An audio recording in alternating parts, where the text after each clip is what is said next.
नमस्कार दोस्तों, स्वागत है आप सभी के एचपी एग्जाम फेस में। आज मैं आपको एचआरटीसी कंडक्टर की जो भर्ती हिमाचल प्रदेश में आई है, टोटल 360 वैकेंसीज आई है, उसकी कंप्लीट डिटेल्स देने वाला हूँ कि आपका सिलेबस क्या रहने वाला है, पेपर पैटर्न क्या होगा। क्योंकि काफ़ी सारे स्टूडेंट्स को अभी भी डाउट है कि हमारा एग्जाम कैसे होने वाला है, क्या हमें पढ़ना है, क्या नहीं पढ़ना है। तो कंप्लीट डिटेल्स आपको मिल जाएगी।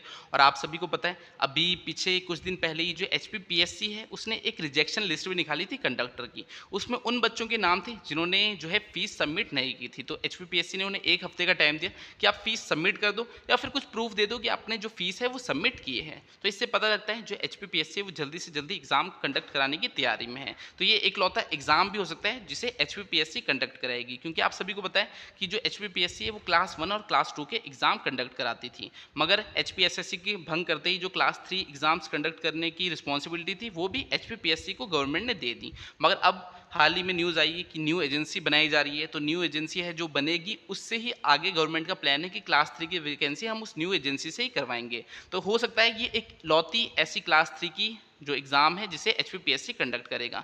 तो HPPSC ने अपना सिलेबस और पैटर्न तो हमें बता दिया है, मैं आपको सामने वही डिस्कस करने वाला हूँ ताकि आपको एक क्लैरिटी मिल जाए कि आपको पढ़ना कैसे है।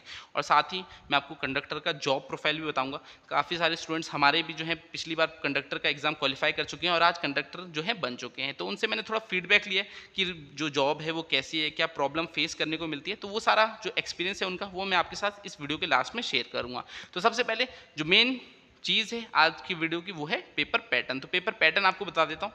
तो HPPSC जो है कंडक्टर का एग्ज़ाम जो है कंडक्ट कराने वाला है बहुत ही जल्दी, और आपको एक्सपेक्टेड डेट भी बताऊंगा कब तक एग्ज़ाम हो सकता है। तो ये आपका जो पेपर है ये 2 पेपर्स होंगे, ठीक है। 2 पेपर आपके होने वाले हैं और एक ही दिन में होंगे, ये भी याद रखना है। और दोनों ही पेपर में आपकी नेगेटिव मार्किंग होगी, साथ में MCQ चॉइस क्वेश्चन होंगे, यानी डिस्क्रिप्टिव पेपर कोई भी नहीं होगा आपका। दोनों जो पेपर होंगे उसमें आपके MCQ आएंगे। तो आपको MCQ जो है वो आपको सही करने हैं, उसमें डिस्क्रिप्टिव कोई नहीं है, लिखने वाली कोई बात नहीं होगी। दोनों ही MCQ वाले होंगे और दोनों ही पेपर में नेगेटिव मार्किंग होगी, और 2 पेपर होंगे और दोनों एक ही दिन होंगे।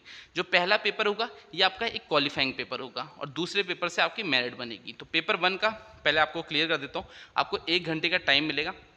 जो पेपर 1 होगा इसके लिए 1 घंटे का टाइम मिलेगा और 100 मार्क्स होंगे, ठीक है। 100 मार्क्स होंगे, यानी आपसे 100 क्वेश्चन पूछे जाएंगे। एक क्वेश्चन 1 नंबर का होगा और आपको 1 घंटे का टाइम मिलेगा, और इसमें नेगेटिव मार्किंग भी होगी, ये भी आपने याद रखना है। 1/4 जो है 0.25 मार्क्स आपकी कटेंगे अगर आप रॉन्ग आंसर सेलेक्ट करते हैं। और ये पेपर क्वालिफाइंग है, यानी बस आपको इसमें पास होना है। तो पास होने के लिए यहाँ बोला है कितने 35% मार्क्स आपको चाहिए। तो 100 में से कितने 35 नंबर आपको चाहिए इस पेपर को पास करने के लिए। अगर आप इसे पास करोगे तभी जो पेपर 2 है वो आपका चेक होगा, वरना चेक भी नहीं होगा। तो पेपर 1 क्या करना है, बस पास करना है। जो मेरिट है वो पेपर 2 से बनेगी, यानी पेपर 2 में जिसके ज़्यादा नंबर होंगे वहीं से वो सिलेक्शन लेगा। तो पेपर 1 आपने पास करना है। कितने नंबर का होगा, 100 नंबर का जो है पेपर 1 आपका होने वाला है। और कितने नंबर चाहिए आपको, 35 नंबर चाहिए। तो आपको याद रखना है ये पेपर 1 घंटे का आपका होगा, 1 हॉर का पेपर होगा, 100 क्वेश्चन होंगे, 35 नंबर आपको चाहिए। और इसमें नेगेटिव मार्किंग भी होगी आपकी, अगर रॉन्ग क्वेश्चन सिलेक्ट करोगे तो नेगेटिव नंबर भी कटेंगे। अब इसमें देखिए हमें सिलेबस बता रखा है। जो जीके है हिमाचल प्रदेश की वो 30 क्वेश्चन आएंगे, यानी हिमाचल प्रदेश जीके से आपको 30 क्वेश्चन आएंगे। तो हिमाचल प्रदेश की कोई बुक ले लो जीके की, जैसे हिमाचल दर्पण ले लो, उसे अच्छे से पढ़ डालो तो आपके 30 नंबर वहाँ से जो है कंफर्म हो जाएंगे। फिर इसमें लिखा है GK of national and international affairs. अब इसमें थोड़ा डाउट है, क्योंकि मैं तो ये समझता हूँ नेशनल एंड इंटरनेशनल अफेयर लिखा है तो करंट अफेयर इससे मतलब निकलता है।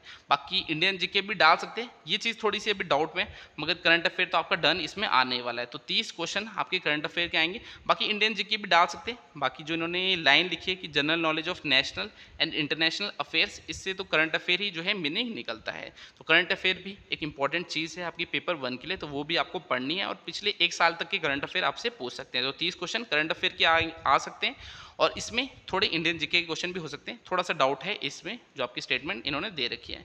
फिर हिंदी लैंग्वेज है, तो हिंदी जो आपकी 10वीं लेवल की आती है उसके 20 क्वेश्चन आएंगे। तो HG पब्लिकेशन की बुक ले लो, आपकी हिंदी ग्रामर 10वीं लेवल की आती है हर एक एग्जाम में। और इंग्लिश जो है वो भी आपकी 10th लेवल की आएगी, तो इसके भी 20 क्वेश्चन पूछने वाले हैं। नीतू सिंह की बुक ले लो इंग्लिश ग्रामर के लिए, तो टोटल आपके 100 क्वेश्चन आने वाले हैं। 30 आएंगे हिमाचल जीके के जो आप हिमाचल दर्पण से कवर कर लोगे। आपके करंट अफेयर आएंगे, 1 साल तक के करंट अफेयर आ सकते हैं, तो 30 क्वेश्चन आपके करंट अफेयर के रहेंगे। हिंदी के 20 क्वेश्चन रहेंगे और इंग्लिश के 20 क्वेश्चन रहेंगे, तो 100 क्वेश्चन आने वाले हैं। और आपको कितने लाने हैं, 35 नंबर लाने हैं पास होने के लिए। तो 35 से ऊपर जितने भी लेके आ जाओ आप क्वालिफाई कर जाओगे। जो मेरिट है वो आपकी पेपर 2 से ही बनेगी, तो याद रखना है। और अगर आप HRTC कंडक्टर का स्टडी स्टडी मटेरियल लेना चाहते होगे तो नीचे डिस्क्रिप्शन में आपको डिटेल्स मिल जाएगी। बाकी वीडियो के लास्ट में बता दूंगा, हमने कंप्लीट जो है मटेरियल एचआरटीसी कंडक्टर का बना रखा है, पेपर 1 और पेपर 2 दोनों का, with test series, previous paper, हर एक चीज़ आपको उसमें मिल जाएगी। तो डिटेल आपको लास्ट में देता हूँ। अब हम पेपर 2 देखते हैं। पेपर 1 तो आपके लिए क्लियर हो गया। पेपर 1 1 घंटे का होगा, 100 क्वेश्चन आएंगे, एक क्वेश्चन 1 नंबर का होगा और नेगेटिव मार्किंग भी आपकी होगी 0.25%। सिलेबस मैंने आपको बता दिया क्या क्या सब्जेक्ट आपके आने वाले हैं। अब पेपर 2 देखिए, पेपर 2 भी आपका सेम दिन ही होगा। अगर पेपर 1 मॉर्निंग में होता है तो पेपर 2 इवनिंग में होगा। तो याद रखना है, पेपर 2 इवनिंग में होगा, पेपर 1 मॉर्निंग होगा। एक ही दिन होगा, उन्होंने ये बोला है कि एक ही दिन में हम दोनों पेपर कंडक्ट कराएंगे। तो इसमें लिखा है सब्जेक्ट एप्टीट्यूड टेस्ट। तो अभी कंफर्म नहीं है कि कंडक्टर में ये पूछेंगे क्या। अगर मान लीजिए जेबीटी कमीशन का पेपर होता तो वहाँ हमें पता है कि साइकोलॉजी आएगी, मैथ आएगी, वो उनके सब्जेक्ट है। मतलब कंडक्टर का कोई पैटर्न तो है नहीं कि हाँ उनका कोई अपना कोई क्वेश्चन पूछा जाएगा। उसमें हो सकता है आपसे इंडियन जीके क्वेश्चन पूछा जाए, क्योंकि इंडियन जीके पेपर 1 में जो है इन्होंने ज़्यादा बताया नहीं है। तो इंडियन जीके में आपकी हिस्ट्री आती है, जोग्राफी आती है, पॉलिटी आती है, इकोनॉमी आती है, बाकी जो मिस रह गया। अब साइंस के क्वेश्चन हो गए, साइंस भी आ सकती है आपकी, रीजनिंग भी आ सकती है। तो ये सारी चीज़ें आपकी पेपर 2 में ये पूछ सकते हैं। और पेपर 2 के लिए आपको जो टाइम दिया जाएगा वो 2 घंटे का दिया जाएगा, यानी 2 घंटे का टाइम होगा पेपर 2 को देने के लिए। मार्क्स कितने होंगे? 100 मार्क्स होंगे।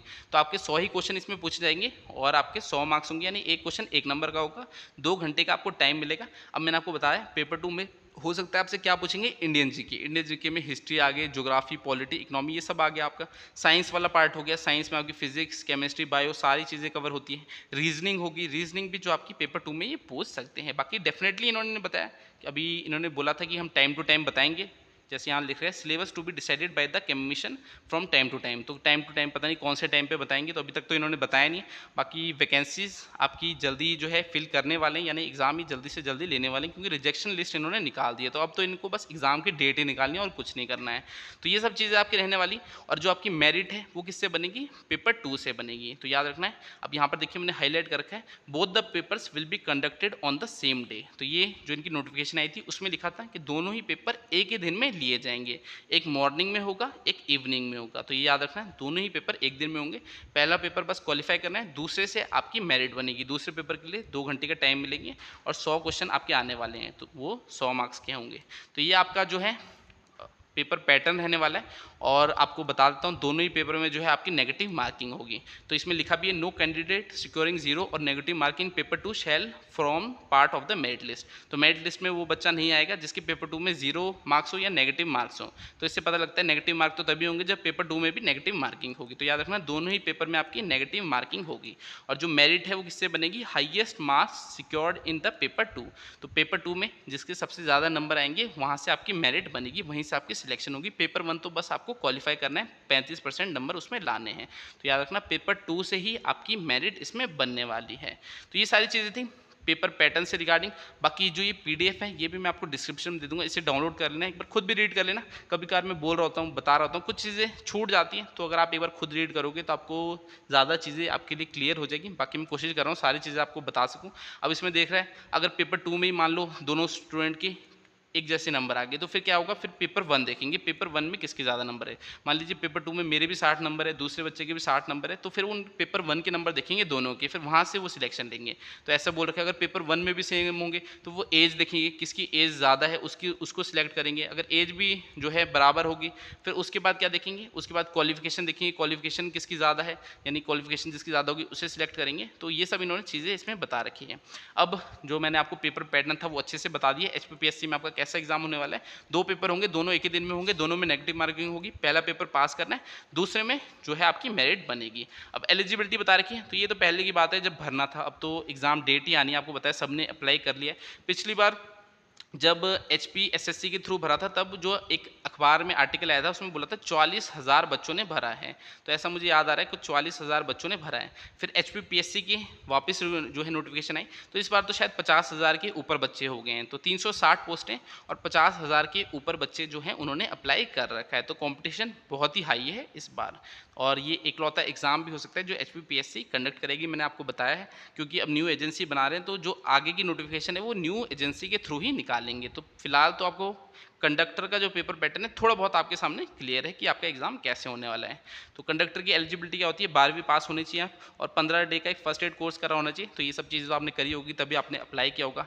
एज लिमिट भी आपको बता रखी थी कि 18 से 45 साल वाले इसके लिए अप्लाई कर सकते हैं। तो नेक्स्ट बार भी जैसे अगर आप अप्लाई करने वाले होंगे, इस बार आपने अप्लाई नहीं किया, आप वीडियो देख रहे हो, तो 18 से 45 साल वाले इसके लिए अप्लाई कर सकते हैं। अगली बार भी नोटिफिकेशन आएगी। अब मैं आपको स्केल बता देता हूँ कि सैलरी आपको क्या मिलेगी। जब आप कॉन्ट्रैक्ट में होते हो, 2 साल का आपका कॉन्ट्रैक्ट होता है, याद रखना 2 साल का जो है आपका कॉन्ट्रैक्ट होता है। इसमें आपको 12,000 के अराउंड जो है सैलरी मिलती है। तो 2 साल का आपका कॉन्ट्रैक्ट होगा, उसमें आपको 12,000 के अराउंड सैलरी मिलेगी। फिर 2 साल बाद जैसे आप कॉन्ट्रैक्ट खत्म होता है, रेगुलर होते हैं, 2 साल आपका प्रोबेशन पीरियड चलता है। उसमें आपकी जो सैलरी होती है वो होती है 25 से 27,000।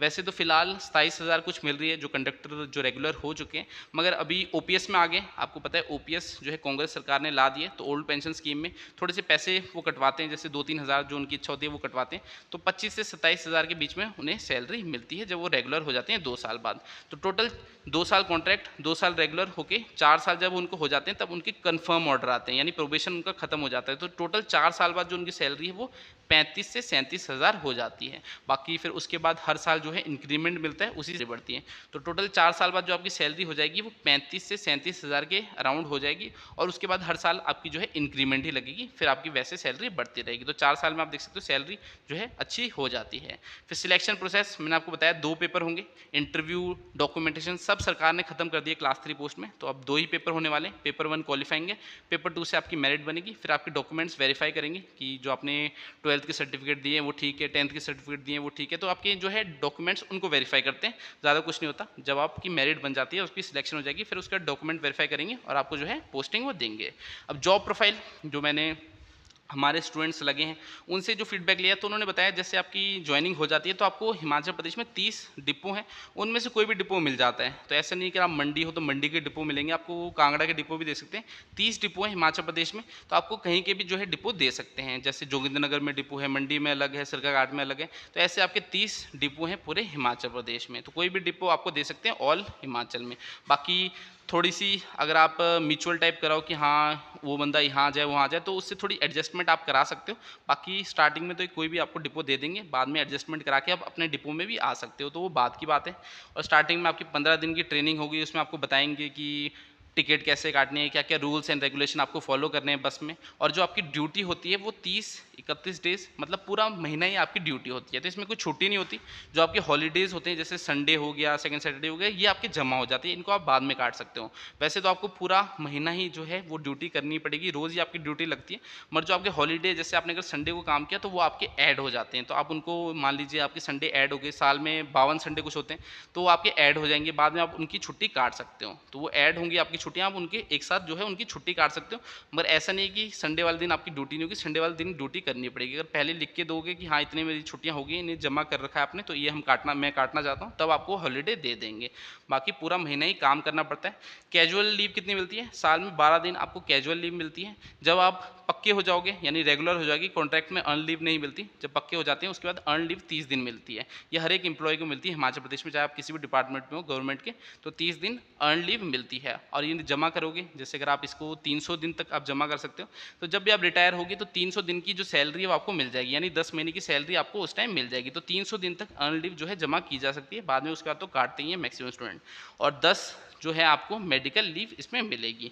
तो ये छुट्टियों का आपका, बाकी ड्यूटी रोज़ करनी पड़ेगी। जो हॉलीडे हैं वो आपके जमा हो जाते हैं, मैंने आपको बताया, इनको आप जो है छुट्टी लिख के वो काट सकते हो। बाकी ऐसी कुछ आपकी ड्यूटी रहेगी। अब ओवर टाइम भी होता है, जैसे ओवर टाइम होंगे तो 100 रुपये मिलते हैं कॉन्ट्रैक्ट में। बाकी जब पक्के हो जाओगे तो आपकी सैलरी पर डिपेंड करेगा आपको ओवर टाइम कितना मिलेगा। तो घंटे का जो है 100 रुपये कुछ ऐसे मिलता है, तो ये ओवर टाइम रहता है। नेट अलाउंस भी मिलता है, जैसे आपका डिपो है मान लीजिए जोगिंदरनगर, तो अगर आप अपने डिपो के बाहर कहीं गए, मान लीजिए पठानकोट गए, वहाँ पर आप रुके, तो एक रात अगर आपने वहाँ काटी तो आपको 130 रुपये मिलेंगे। तो ऐसा कुछ रहता है, थोड़ी सी आपको एक्स्ट्रा भी पैसे मिलते हैं। और फिर प्रमोशन जो है आपकी सीनियरिटी वाइज होती है। तो प्रमोशन बहुत ही बुरी है कंडक्टर की। अब आप देखोगे किसी को 25-25 साल भी हो गए, वो आप आज तक कंडक्टर ही है। तो ऐसा होता है कंडक्टर के बाद से सब इंस्पेक्टर टाइप बनते हैं, फिर इंस्पेक्टर बनते हैं उनमें भी, जो आपके HRTC डिपार्टमेंट है। तो सीनियरिटी वाइज होती है, तो प्रमोशन बहुत बुरे हाल है इसमें भी। आपके 25-25 साल 30-30 साल लग जाते हैं तब भी प्रमोशन नहीं होती। तो जो है सीनियरिटी वाइज जो है इसमें प्रमोशन आती है, तो प्रमोशन का थोड़ा बुरा हाल है। बाकी ये आपका जॉब प्रोफाइल है। बाकी इसमें थोड़ा-सा ऐसे भी रहता है, जैसे आपका दूर का टूर लग गया, मान लीजिए दिल्ली का टूर लग गया, तो आपको रेस्ट भी मिलता है कि आपको ये मान लीजिए आप दिल्ली गए आए तो 1 दिन की आपको छुट्टी मिल जाएगी, तो ऐसा भी रहता है। तो बाद की बात है, जब आप लग जाओगे उसमें ये चीज़ें आपको देखने को मिलेगी। बाकी मैंने थोड़ा-सा आपको एक्सप्लेन कर दिया कि छुट्टी कैसे रहती है, कौन-सा डिपो आपका रहता है, ट्रेनिंग कैसे रहेगी, क्या-क्या ओवरटाइम की आपको पैसे मिलेंगे, प्रमोशन कैसे होती है, तो ये थोड़ा जॉब प्रोफाइल है। बाकी नौकरी ठीक है, स्टूडेंट जो हमारे थे वो भी बोल रहे हैं ऐसा नहीं है कि बुरी नौकरी है, ठीक नौकरी है। बाकी थोड़ा-सा काम तो होता ही है। अब आप कोई भी जॉब करोगे वहाँ पर आपको थोड़ी प्रॉब्लम्स जो है वो फेस करने को मिलेगी। अब कंडक्टर में भी क्या होता है, कुछ कंडक्टर क्या करते हैं, वो आपकी टिकट ही नहीं काटते हैं। आपको बिठा देंगे, आपसे पैसे ले लेंगे कि टिकट नहीं काटेंगे, तो वो गैर कानूनी काम होते हैं। वैसे काम काम कभी नहीं करने। जैसे अगर आप जॉब लग जाओगे कि आपने बंदे को बिठा दिया, उससे पैसे भी ले लिए, उसकी टिकट नहीं काटी, तो फ्लाइंग भी आती है, अगर उसमें पकड़े गए तो नौकरी भी आपकी जा सकती है। तो ऐसी चीज़ें भी होती हैं जिसमें आप धांधली कर सकते हो, मगर ऐसे काम कभी करने नहीं। बाकी जॉब प्रोफाइल मैंने आपको बता दी।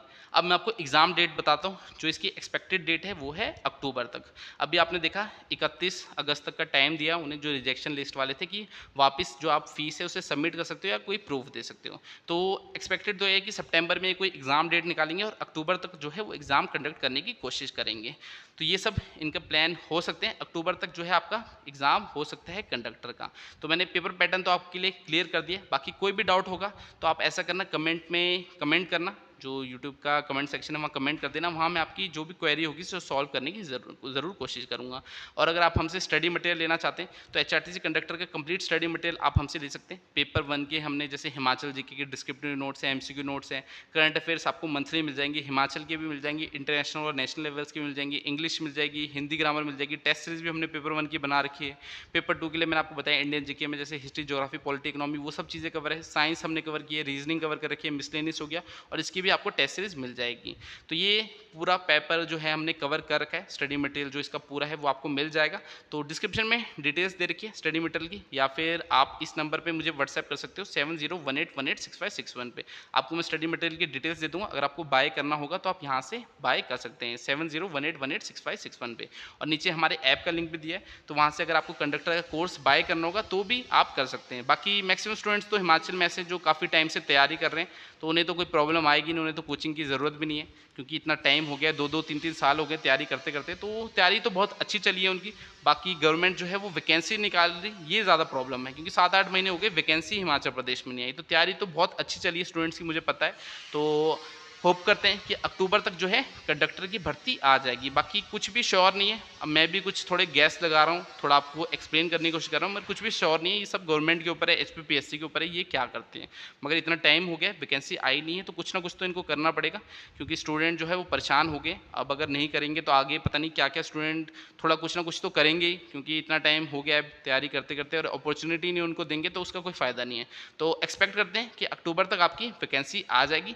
बाकी वीडियो इतनी ही मैं रखता हूँ। अगर आपको कोई भी डाउट है तो आप कमेंट सेक्शन में कमेंट कर देना, वहाँ पर मैं आपको उसकी जो भी क्वेरी होगी उसको सॉल्व करने की पूरी कोशिश करूँगा। इस वीडियो को इतने रखते हैं, मैं आपसे अगली क्लास में मिलूंगा, तब तक के लिए शब्बा खैर, थैंक यू।